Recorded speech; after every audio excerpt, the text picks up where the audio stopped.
तुम सुद्धा काही पैसा आम्ही इमारतीमध्ये टाकला. शाळा आहेत आमच्याकडे. त्या 175 शाळांना जर मी कर्ज घेतलं तर कर्ज घेतल्यानंतर त्यांना आपलं वस्तू त्यांच्या पगारातून आहे. मग आता ते कोबी राहत आहे. तर आज त्याच्याबरोबर फक्त कर्ज वाटप करणं एवढं कर्ज आणि मुख्याच्या ठिकाणी मध्यवर्ती अशा ठिकाणी आम्ही कार्यालय आज उभं करू शकतो. ज्या कार्यालयात आम्ही निमंत्रित प्रमुख पाहुणे नानासाहेब आर्यन पाटील गेली 11 वर्षे 1078 सभासदापर्यंतच्या यशस्वी इतिहासाचे शिल्पकार आणि आपल्या या पतपेढीचे चेअरमन आमचे मित्र नानासाहेब के.पी. शिंदे, या पतपेढीचे व्हाईस चेअरमन सन्माननीय बोरसे, मॅनेजर पाटील, संचालक मंडळातील सर्व सन्माननीय संचालक, कर्मचारी, अत्यंत जागरूक आणि सोसायटीचं किंवा पतपेढीचं रूपांतर बँकेमध्ये करण्याच्या या अत्यंत ऐतिहासिक अशा प्रकारचे क्षणाचे साक्षीदार आणि सहभागीदार सन्मान्य सभासद बंधू भगिनी, गुणवंत विद्यार्थी आणि गुणवंत विद्यार्थ्यांचे यशवंत पालक, या सोसायटीच्या पहिल्या रूममध्ये झाडणारा तिथला कर्मचारी, झाडू घेऊन जाणारा कर्मचारी, क्लर्क, मॅनेजर आणि विद्यमान मॅनेजर, त्यांचे सर्व सहकारी कर्मचारी, मित्र हो, 11व्या वर्षामध्ये सुमारे 10.5 कोटीचं खेळचं भांडवल या पतपेढीच्या नावावरती 10 कोटीचं खेळचं भांडवल आहे. अशा या पतपेढीच्या 11व्या वर्षामध्ये पदार्पण करत असताना सुमारे 14 लाखाची नवीन वास्तू, ज्या सामान्य सभासदांच्या विश्वासावर संस्थापक आणि विद्यमान चेअरमन नानासाहेब शिंदे आणि त्यांच्या सर्व संचालक नव्या वास्तूचं उद्घाटन या शहराचे तडफदार आमदार, आमचा शिष्य आणि आमचा मित्र राजू बाबा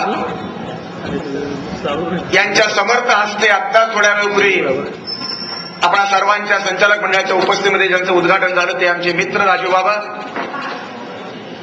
एका महत्वाच्या पाण्याच्या प्रश्नासंदर्भात जानेवारीमध्ये एका नवीन पाण्याचा स्रोत आपल्याला देऊ इच्छितात, त्या योजनेसाठी ते गेलेले आहेत, पण उद्घाटन करून गेले.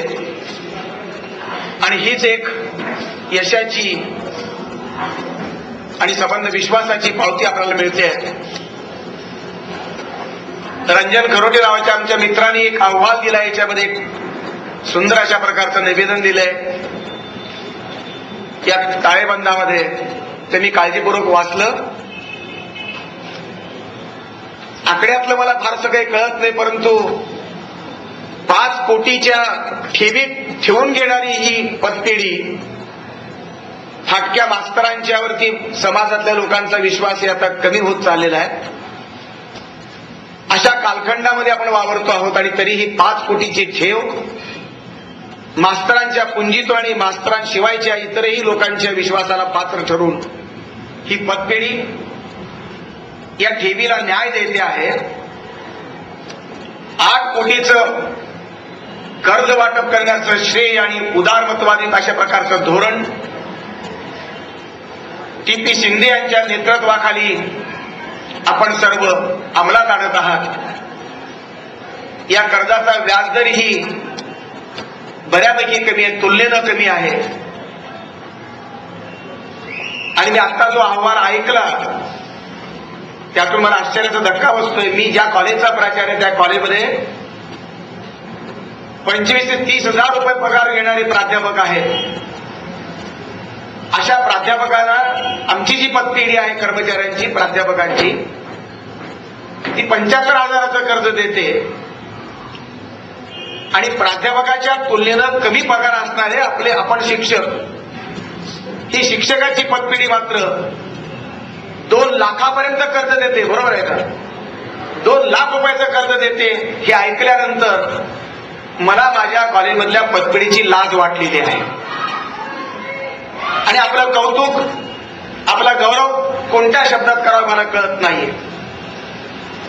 104 सभासदापासून सुरुवात झालेली ही गंगोत्री आज 1078 सभासदांच्या सागरापर्यंत जाऊन पोहोचते.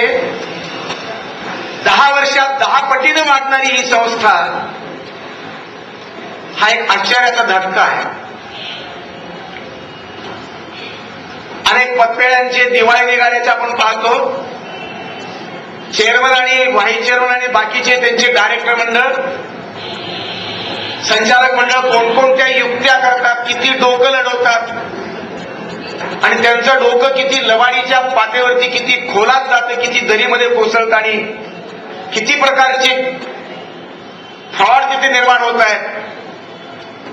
बिहारमध्ये लालू प्रसादकडे जायची गरज नाही.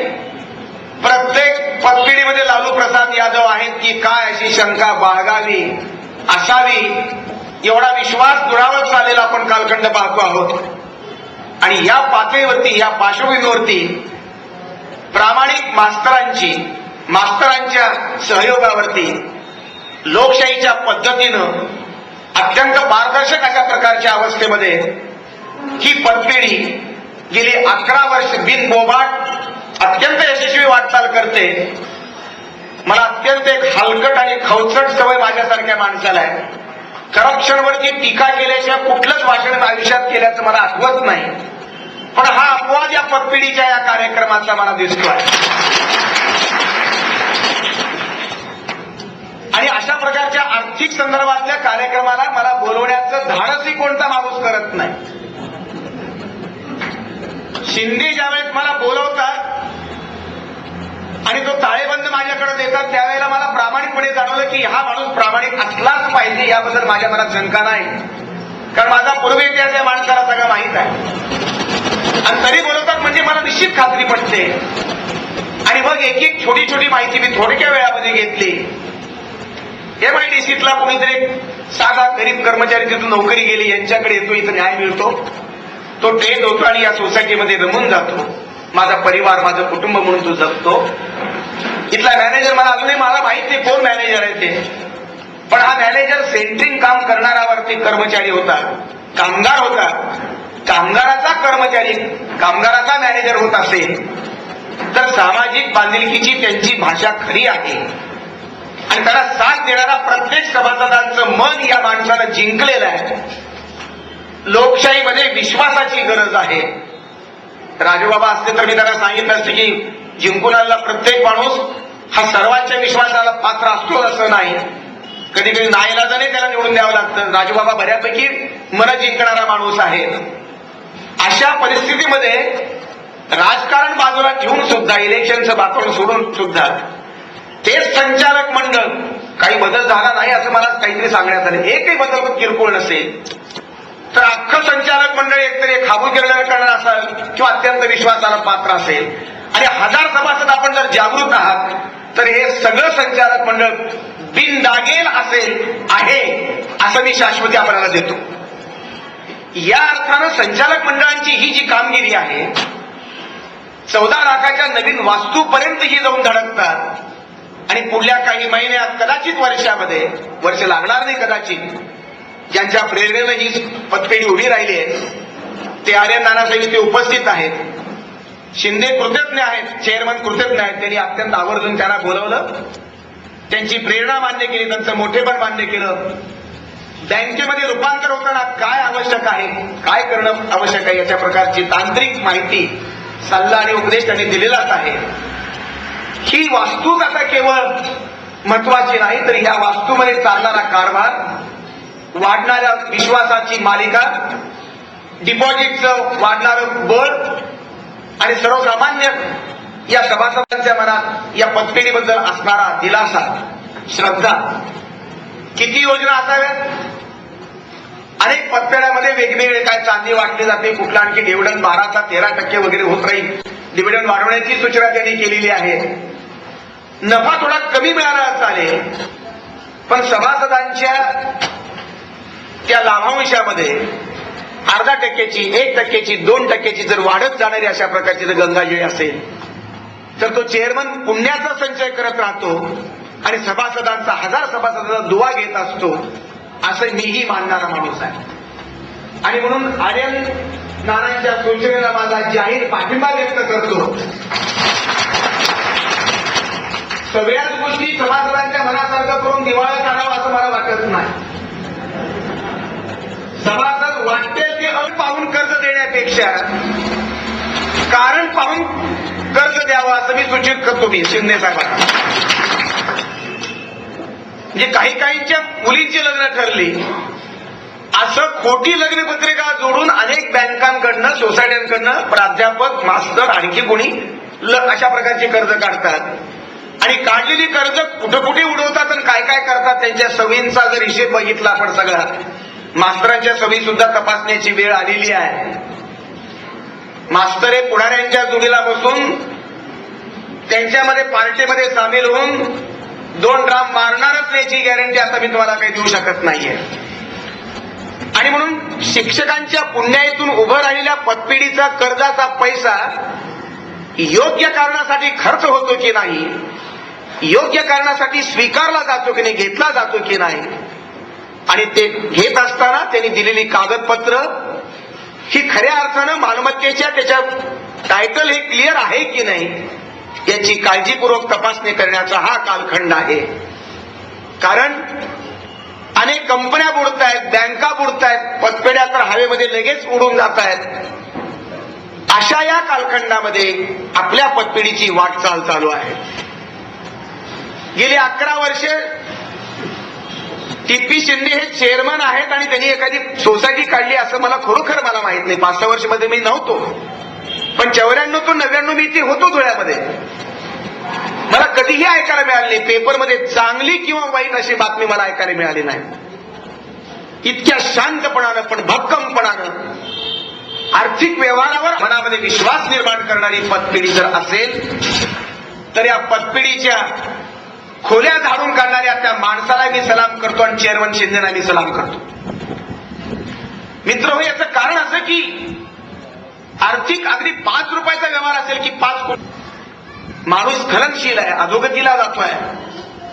आणि अशा परिस्थितीमध्ये सामाजिक भान ठेवून नैतिकतेचं आर्थिक व्यवहाराशी सांगड घालून नैतिक मूल्य संपलेल्या कालखंडामध्ये रिटायर झालेल्या माणसाची नोंद घेणं, 10 रुपयाचा एक हार आणि कदाचित 100-150 रुपयाची शाल या संबंध सोसायटीच्या व्यापक मानसिकतेचं एक प्रतीक म्हणून कृतज्ञता, सेवाभाव, विनम्रता, सामाजिक बांधिलकीचं काम करणाऱ्या प्रामाणिक शिक्षकाला शिक्षकांच्या सभेमध्ये सन्मानित करावं अशा प्रकारची मनोभूमिका ज्या चेअरमनच्या आणि ज्या संचालक मंडळांच्या मनात आहे, डोक्यात आहे, ते संचालक मंडळ गौरवाला निश्चित पात्र आहे. शिक्षकांची मुलं ही भवितव्य पुढे काय हे सांगता येत नाही. आपण फार भाग्यवान, तुम्ही आणि मी, आपली पिढी आहे की आपल्याला कदाचित बिनवशिलानं, कदाचित वशिलानं नोकऱ्या मिळाल्या, 10-15 हजार, 20,000, 25,000ची नोकरी मिळाली. पण आता शिक्षकाच्या, प्राध्यापकाच्या मुलाला पुढे नोकऱ्या मिळतील याची गॅरंटी नाही. आपली मुलं इंजिनियर आणि डॉक्टर बनतील याची मुळीच आता शाश्वती राहिलेली नाही. 20-25 लाखांच्या घरात गेलेला डॉक्टरकीचा रेट सुप्रीम कोर्टाच्या निर्णयानंतर तो 10 लाखापर्यंत जर पडत असेल तर मग आपली मुलं का डॉक्टर होतील या विश्वासावर आपण राहू नका. डॉक्टर महाजनी नावाच्या कुणी एका सद्ग्रस्तानं आपली ही जी काही बुकलेट आपण दिलेलं आहे मला, त्याच्यामध्ये मी पाहिलं, अत्यंत काळजीपूर्वक बारीक बारीक अक्षरामध्ये छापलेले अभिप्राय मी वाचले. 200 अभिप्रायाच्या वहीमधले 7-8-10 अभिप्राय त्या ठिकाणी नोंदले गेलेले आहेत. व्हरायटी आहे. सहकार खात्यातले कोणी ग्रस्त आहेत, कोणी शिक्षक आहेत, कोणी पाहुणे आहेत, कोणी डॉक्टर आहेत, हा एक MD झालेला एक डॉक्टर आहे. त्यांचा अत्यंत डोळस अभिप्राय मी पाहिला. मी तुझं कौतुक करतो, तू माझं कौतुक कर म्हणणारे पुष्कळ असतात. शिंदे त्यातले मला दिसत नाहीत. कारण या अभिप्रायातनं संबंध ही सोसायटी, ही पतपिढी उभी राहते, दिसते. वास्तूमधले संबंध, त्यांचे सिलेक्शन, खुर्च्यांची क्वालिटी, कॉम्प्युटरची क्वालिटी, टेबलांचा रंग, भिंतीला लावलेला रंग, कलर, आणि प्रत्येक लहानातली लहान मोठी वस्तू, आणि टेबलावरचा तो दगड सुद्धा, वेट सुद्धा, कुठलीही गोष्ट, पेन सुद्धा अत्यंत आकर्षक, अत्यंत कलात्मक. कल्पकता किती टोकाला जाऊन एखादा शिक्षक उभी करू शकतो, सिद्ध करू शकतो.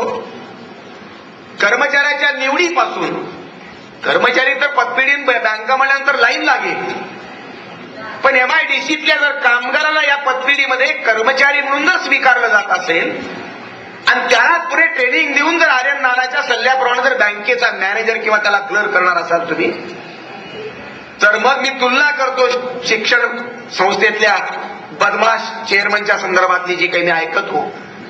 4-5 वर्ष फुकट पगार न देता हे चेअरमन मंडळी त्या मास्तरला राबवतात आणि मग 25% 50% ग्रँट मिळाली की रुग्णावरती लाथ मारून त्याला पाठवून देतात. तर आपलाच काका मामाचा कोणीतरी पोरगा 3 लाख रुपयाचं शेण खाऊन हा माणूस चेअरमन त्या पोराला लावतो, दुसऱ्या माणसाला लावतो. याच्या निष्ठा, याचा त्याग सगळं खड्ड्यात जातो. अशी बेईमानी या संस्थेच्या, या सोसायटीच्या इतिहासात आणि कारकिर्दीत आणि वर्तमान अशा व्हायच्या मला दिसत नाही. ही अत्यंत महत्वाची बाब मला वाटते. आणि म्हणूनच गुणीजनांच्या पाल्यांचा सन्मान करण्याची प्रेरणा तुम्हाला मिळाली आणि तो तुम्ही 100 विद्यार्थी जवळपास असावेत. आज अगदी लहान घ्या बछड्यापासून 7-8 वर्षाच्या गोंडस मुलापासून ते कॉलेजच्या मुलापर्यंतचे यशवंत आणि गुणवंत विद्यार्थी सन्मानित झाले. त्यांच्या पालकांचा सन्मान करण्यात आला. ही सन्मान करण्याची प्रवृत्ती आणि परंपरा समाजात लुप्त होत चाललेली आहे. पैसा कमाईचा धंदा तर बाकीचे सगळे मारवाडी आणि बाकीचे लोकमंडळी सगळे करतच आले, व्यापारी करतच आलेले आहेत. त्या व्यापारी प्रवृत्तीमध्ये आणि पतपेढ्यांच्या आर्थिक धोरणामध्ये फरक आहे तो हा. शिक्षकांच्या खिशातला पैसा ज्यावेळेस कर्ज म्हणून दिला जातो किंवा घेतला जातो वर्गणीच्या रूपानं, तर निर्माण झालेला 17 लाखाचा नफा हा शिंदेच्या घशात आणि खिशात जात नाही, संचालक मंडळ वाटून खात नाही, तर त्याचा विनियोग समाजातल्या चांगल्या प्रवृत्ती पोचण्यासाठी, जोपासण्यासाठी, पूजनासाठी केला जातो. ही माझ्या दृष्टीनं अभिनंदनीय बाब मी मानतो. काय संबंध आहे 50-60 लोकांचा? सगळी शिक्षकांची मुलं होती का? मला नाही वाटत. बहुसंख्य शिक्षकांची मुलं निश्चित आहेत आणि ते संबंध या सन्मानाला पात्र आहेत. पण वेगवेगळी व्हरायटी, वेगवेगळ्या विद्याशाखेचे विद्यार्थी आणि प्रामुख्यानं ग्रामीण भागातले विद्यार्थी, धुळे आणि नंदुरबार जिल्ह्याच्या कक्षेमध्ये असणारी ही पतपिढी, तिचा हा पसारा, तिचा हा व्यापक अशा मध्यमवर्गीय आणि मध्यमवर्गाच्या ही पेक्षा कनिष्ठ वर्गातली मुलं इथं प्रामुख्यानं यश मिळवून इथे येतात आणि या यशवंत विद्यार्थ्याच्या पाठीवरती थाप दिली जाते. एक सुंदर जाड कागदाचा क्वालिटी बाग अशा प्रकारचं सर्टिफिकेट दिलं जातं. काही ठिकाणी सबसिडी वाटून करण्याचा मला योग आला. सर्टिफिकेट घरी गेल्यानंतर ते कचोळा होऊन जातात. अशा कागदामध्ये हलकटपणा, करंटेपणा त्यांचे चेअरमन करत असतात. विद्यापीठाचे सर्टिफिकेट जरी आपण पाहिल्यात तरी त्याच्यामध्ये बदमाशी असते, कारण कुलगुरूचं त्याच्याकडे लक्षच राहत नाही. अशी ही बदमाशी लबाडी चालते. सुदैवाने इथलं सर्टिफिकेट येताना मला आनंद वाटतो. सुंदर लेटरिंग आहे वरचं आणि क्वालिटी चांगली आहे. फाईल ही भारी दिलेली आहे आणि आणखी एक डोळस कल्पक अशा प्रकारची जाणीव या माणसाला आणि या माणसांच्या संघटन कौशल्यातून निर्माण झालेल्या संचालक मंडळांना तुम्हाला ते श्रेय आहे. इंग्रजी ग्रामरचं पुस्तक, बहुसंख्य शिक्षकांचं इंग्रजी कच्चा निश्चित. इंग्रजीच्या विद्यापीठीय प्राध्यापकाचं इंग्रजी सुद्धा कच्चं आहे. असा हा कालखंड, अशी ही परिस्थिती आहे. अशा परिस्थितीमध्ये इंग्रजी शिवाय कॉम्पिटिशनमध्ये, स्पर्धात्मक परीक्षेमध्ये मग IAS व्हायचं असेल किंवा MPSC जाऊन तहसीलदार व्हायचं असेल किंवा आणखी कुणाला सेल टॅक्स इन्स्पेक्टर व्हायचं असेल किंवा तिथले ऑफिसर व्हायचं असेल तुम्हाला, तर तुम्हाला इंग्रजीशिवाय पर्याय नाहीये.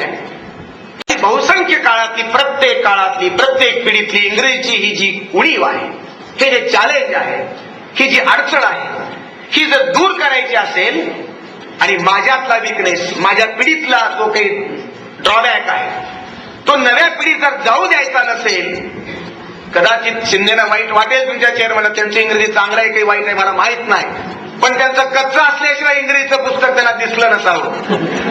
ग्रामरचं पुस्तक या माणसानं विद्यार्थ्यांच्या हातात दिलेलं आहे. हे ग्रामरचं पुस्तक सुद्धा घेण्यासारखी परिस्थिती बऱ्यापैकी आहे, नाही असं नाही, पण घेतलंच पाहिजे असं बापालाही वाटत नाही, मुलालाही कळत नाही. अशी ही शिक्षकांची वृत्ती आणि परंपरा आहे, अवस्था आहे. अशा परिस्थितीमध्ये ग्रामरचं पुस्तक देण्याची जी कल्पना त्यांनी सिद्धी, काय सांगावं, सिनेमाच्या गाण्याचं जर पुस्तक दिलं तर काय त्याला काही इलाज नाही ना. घराच्या टीव्हीमध्ये सिनेमा, पोराच्या डोक्यात सिनेमा आणि आईबापाच्या डोक्यात आणि मनात रात्रीचा 11-12 नंतरचा सिनेमा. हा जर कालखंड असेल तर मुलाच्या मनामध्ये तुम्ही चांगले विचार, चांगली परंपरा, चांगलं ज्ञान जर द्यायचं असेल तर मग शिक्षकांची पतपिढी ही म्हणून वेगळ्या दुसऱ्या पतपिढ्यांपेक्षा वेगळी कशी आणि कुठे, हे वेगळे पण मला जाणवलं या डोळस आयोजनामध्ये. शिक्षकांची पतपिढी आहे, कर्मचारी थोडंसं कमी पडले, समयला वाद नाही, तेल चेअरमनला टाकावं लागलं, उद्बत्तीच्या ठिकाणी काडीपेटी सापडलेली आहे वेळेस, हे मात्र जरा कर्मचारी, हे काय चेअरमनचं काम नाही. तुम्ही एवढे दिवस काम करता, चेअरमन तुमचं तोंड फाटेपर्यंत कौतुक करतो की MIDCचा मुलगा आम्ही रमला, आमच्यामध्ये सेंट्रिंगचा माणूस आम्ही कर्मचारी मॅनेजर नेमला, तर मॅनेजरने 2 मास दुसरे शिक्षकही करत आणि बाकीच्या सभासदांनी सुद्धा लक्ष द्यावं. मला एक चांगलं जाणवलं की संयोजन आमच्या शेलकर मॅडम चांगलं करतात, दुसरे शिक्षकही चांगले करतात, पण संयोजनामध्ये आणि संबंध या आयोजनामध्ये सहभाग संचालक मंडळातल्या आणि बाकीच्या शिक्षकांचा खूप बऱ्यापैकी राहिलं. म्हणजे इथल्या चेअरमनला काहीच महत्व नाही, सगळं महत्व सभासदांना दिसलं. ही आर्थिक व्यवहारातली लोकशाही मला अपील होते आहे. एकाच माणसाची दादागिरी, काही पतपेढ्यांचे बँकांचे चेअरमन आले की ते सगळे लटपटतात, संचालक मंडळ बाजूला, तो एकटाच बलशाली असतो, मनातून शिव्या घालतात सगळेजण त्याला. इथे असं मला दिसत नाही. हा शिव्या खाणारा चेअरमन नाही, दुवा घेणारा चेअरमन आहे. त्यांनी मला कुठलंही काही आमिष दिलेलं नाही, दाखवलं नाही, मी मानधन घेतलेलं नाही, काही नाही. घरी फक्त गाडी पाठवली, आल्यानंतर तिथे काय तुमचे बदाम बिदाम खाल्ले, एवढं याच्या पलीकडे मी त्यांचं काही घेणार नाही. आता माझी आर्थिक परिस्थिती सध्या बरी आहे, पूर्वी 5,000 सुद्धा मिळत नव्हते. राजूआप्पा शिंदकरांकडे मी त्यावेळेस विनंती केली होती आणि घरी दुकान नसताना किराणा दुकानासाठी 5,000 रुपये राजूआप्पांच्या मध्यस्थीनं खोटं किराणा दुकानावरती मी पतपिढीतून घेतल्याचं मला आठवतं. असा एक कालखंड होता. आणि म्हणून आज आपण सुदैवी एका अर्थानं की आर्थिक परिस्थितीमध्ये बऱ्यापैकी दिवस आले असताना आपल्या अडीअडचणीला धावून येणारी आपली हक्काची अशी ही पतपिढी, एक वाक्य चेअरमनच्या निवेदनामध्ये, मनोगतामध्ये मला दिसलं, 0 मिनिटात कर्ज. ही 0 मिनिट ही कल्पना मी दुसरीकडे ऐकलेली आहे, पण 0 मिनिटात कर्ज याच्यात काहीही अतिशयोक्ती मला फारशी शाब्दिक आहे, पण अर्थामध्ये मला वाटत नाही. जे शिक्षक आहात, पगारपत्रक आणि मुख्याध्यापकाचं हमीपत्र मध्ये मला वाटतं आर्यनानांनी सांगितलं आपल्याला, हमीपत्र झाले की संपलं. मी आता प्राचार्य म्हणून 2-3 नोटिसा मला पतपेढ्यांच्या आल्या, आमच्या कर्मचारी बदमाशी केली. 300 रुपये सुद्धा पगार आहे, एखादा 5 रुपये का 10 रुपये पगार शिल्लक आहे. आणि मला फसवून 3-4 सर्टिफिकेट अशी काही कालकोराकडून त्यांनी घेतले की पूर्ण पगार दाखवायचा आणि सगळ्या पतपेढ्यांचे त्यांनी कर्ज काढून घेतले. पुढे बँकेचं घेतलं, पतपेढ्याचं. त्या नोटिसा मला व्यक्तिगत तुम्ही जबाबदार आहात अशा प्रकारची गस बँकेची नोटीस परवा दिवशीच माझ्याकडे आली. आणि आता मग फसवणूक काय केली म्हणून कर्मचाऱ्यांना आम्ही आता नोटिसा दिल्या. अशा बदमाशा चांगल्या चांगल्या शिक्षण संस्थांमध्ये सुद्धा चालू असताना असा काही प्रकार थकबाकीच्या संदर्भामध्ये मला इथे दिसत नाही. एक ओझरचा उल्लेख इथल्या वक्त्यांनी जरूर केला. मला असं वाटतं की ज्या संस्थेचे थकबाकीदार जास्त असतात त्या संस्थेला भवितव्य नाही, मुळीच नाही. आणि ज्या पतपिढीच्या कारभारामध्ये खोटा रंग अधिक असतो ती पतपिढी लवकर लोकशाहीची थट्टा लोकशाहीमध्ये सभासदच करतात, लोकशाहीचे नागरिक करत असतात. आणि म्हणून त्या देशाचं भवितव्य त्या लोकांच्या हातात आहे. जिथला मतदारच करत असेल तर त्या देशाला भविष्य चांगलं असू शकत नाही. म्हणून शिक्षकाच्या पतपिढीवरती डबल जबाबदारी आहे. तुमची आर्थिक ही जी काही व्यवस्था आहे, तुमची पतपिढी आहे, तुमच्या काळजाचा, तुमच्या कुटुंबाच्या भविष्याचा, तुमच्या 17 पिढ्यांच्या पुढल्या भविष्याचा आणि या आर्थिक व्यवहार करणाऱ्या या पतपिढीचा ज्याचा सभासद तुम्ही आहात त्यांचा अत्यंत घनिष्ठ जवळचा संबंध आहे. तुमचा मुलगा शिक्षक होईल याची गॅरंटी नाही आणि आपलं म्हातारपण सुखात समाधानानं घालवायचं असेल, आपल्या मुलाबाळांची लग्न व्यवस्थित पार पाडायची असतील, आपल्या मुलाबाळांना चांगला उद्योग जर व्यवस्थित सभासदाच्या आयुष्याचा विचार करणारी डोळस पतपिढी ही जर असेल आणि तिथपर्यंत जाऊन जर शिंदे पोहोचणार असतील तर मी जाहीरपणे त्यांचं तुमच्या सगळ्यांच्या वतीनं आणि श्रीपाद पंडित या व्यक्तीकडे अभिनंदन करतो. कारण अनेक सोसायट्या अनेक सभासदांच्या जिवंत सभासदांच्या काळजी घेतात. मरणानंतर काळजी घेणारी एकमेव एजन्सी भारतामध्ये LIC. तुमच्या सोसायटीचा सभासद करून घ्या असं मी हात जोडून तुम्हाला विनंती करतो. मित्र, सहकारी चळवळ महाराष्ट्रामध्ये गेली अनेक वर्ष चालू आहे. शेतकऱ्यांच्या पतपेढ्या बुडीत निघालेल्या आहेत. अनेक सेक्रेटरीनी आणि तिथल्या काय चेअरमननी संगनमतानं खाऊन टाकल्या आणि महाराष्ट्रातली सहकारी चळवळ पतपेढ्यापासून ते सहकारी कारखान्यापर्यंत अत्यंत ट्रॅजेडी शोकांतिका व्हावी अशा प्रकारचा भाग आहे. सहकार सम्राट वसंतदादा पाटील असोत, ज्यांनी पहिला साखर कारखाना आशियातला काढला सहकारी तत्वावरती विखे पाटील असोत, ही सगळी माणसं आणि या सगळ्या कर्तृत्वांचा वारसा असताना, परंपरा असताना सुद्धा महाराष्ट्रातले सहकारी कारखाने मोडीत निघाले, गंजून चालले. याचं कारण सभासद गंजलेले होते. मनानं, बुद्धीनं, जागरूकतेच्या संदर्भामध्ये त्यांनी तडजोड केली आणि सहकारी चळवळीनं आत्महत्या केली. महाराष्ट्रातली चळवळ, सहकारी चळवळ, साम्यवादाला एकमेव पर्याय फक्त सहकार आहे. माझा जो अभ्यास झाला तो असाच आहे. मार्क्सच्या कल्पनेतला साम्यवाद जर थांबवायचा असेल, चांगल्या अर्थाने घ्यावा, आपण वाईट अर्थाने घ्यायचं काही कारण नाही, हिंसा वगैरे, अशा पातळीवरती साम्यवादाला पर्याय म्हणून सहकार, आणि हा सहकार महाराष्ट्राच्या सामूहिक जीवनाचा आत्मा आहे. लोकशाही जगवायसाठी, तगवायसाठी, पूजायसाठी सहज वाटत नाही. जनरल बॉडीच्या मीटिंगमध्ये मारामाऱ्या खुर्च्या पेकापेकी विखे पाटलांच्या संस्थेमध्ये झाली, सगळीकडे होत आहेत. विद्यावर्गणीमध्ये तर 2-4 एकही सगळे विद्वान असून सुद्धा कोर्टामध्ये प्रकरणं गेली. चार्टर्ड कमिशनरकडे सगळ्या केसेस आहेत. इथे सगळे शिक्षक सुबुद्ध असूनही काहीही मारामारी होत नाही. माझी नजर तुम्हाला लागणार आहे, तुमच्या संस्थेला लागणार, दुष्ट लागणार आहे माझी, आणि लागू दे, आपण काही होऊ देऊ नका कुठल्याही परिस्थितीत. अशी ही बिनधास्त अशा प्रकारची चाललेली, विवेकानंच वाटचाल करणारी मी माझ्यावर आलेले आहेत. मी कुठे त्यांना काही शिकवलेली गुरु वगैरे मी त्यांचा नाही आहे, ते काय त्यांचा विनम्रपणा आहे. आणि एका एवढ्या मोठ्या काय 17 कोटी का काय 17 लाख 5 कोटीच्या ठेवीदार अशा प्रकारच्या पतपिढीचा चेअरमन मला ज्यावेळेस गुरु म्हणतो त्यावेळेस मला पण जरा बरं वाटलं आणि लाज वाटली की आपण त्याला चिकीच नाही आहोत. पण शिंदे साहेबांसारखी माणसं जर एवढी विनम्र भावना जर जपत असतील तर या माणसाला समाजात काही चांगलं करावं असं वाटतंय, चांगलं करावं असं वाटतं. आणि मग ती वास्तू, त्याच्यातला प्रत्येक कॉम्प्युटर, प्रत्येक पेज, मास्तरांची पदविरी असं कोणाला वाटणारच नाही. आणि अशा तुच्छतेच्या भावनेनं जर कोणी तिस्मार का आला तर त्याला मनातल्या मनात पायातला जोडून आपल्या मारावा असं त्याला वाटेल. इतकी चांगली वास्तू आपली झालेली आहे आणि हे यश सर्व सभासदांचं आहे.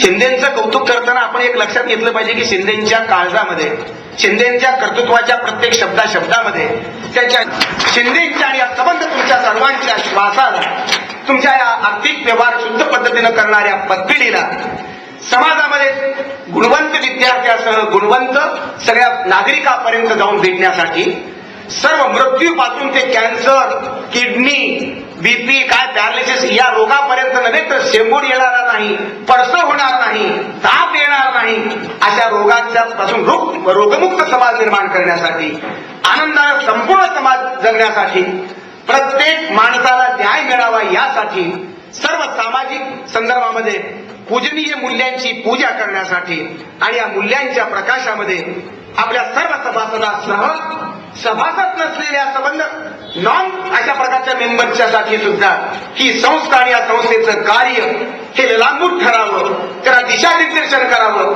प्रकाश दाखवा या संस्थेनं. कारण ही शिक्षकाची संस्था आहे, कारण ही शिक्षकांची पतपिढी आहे आणि म्हणजे